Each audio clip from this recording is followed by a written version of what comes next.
दुनिया का सबसे कुख्यात ड्रग तस्कर, एक ऐसा नाम जिसे सुनकर पुलिस से लेकर दुश्मन तक कांप उठते थे।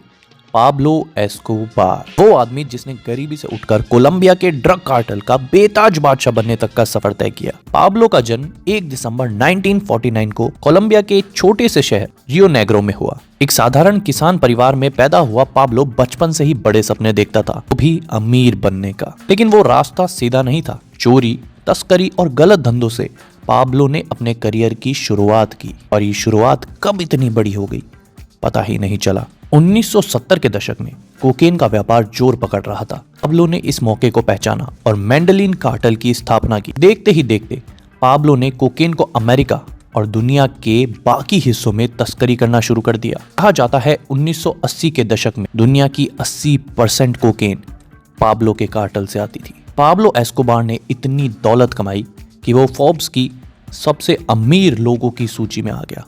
कहा जाता है कि उसकी कुल संपत्ति करीब 30 अरब डॉलर थी। पैसे से उसने अपनी ताकत बनाई। उसने गरीबों की भी मदद की, स्कूल और अस्पताल बनाए। लोग उसे रॉबिन हुड बुलाने लगे। लेकिन ये उसकी छवि का बस एक ही पहलू था। पाब्लो का दूसरा पहलू खौफनाक था। वह अपने दुश्मनों को बेदर्दी से मारता था। उसने हजारों लोगों की हत्या करवाई।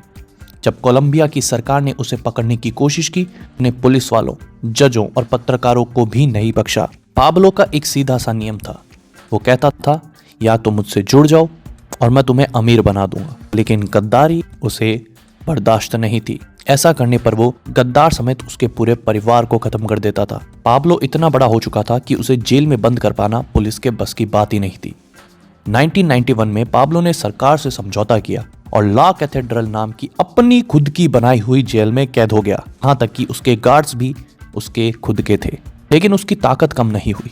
जब सरकार ने उसे सचमुच पकड़ने की कोशिश की, उसने भागने की कोशिश की। 2 सितंबर 1993 को पाब्लो एस्कोबार को कोलंबिया की पुलिस ने ढूंढ निकाला और एक मुठभेड़ में मार गिराया।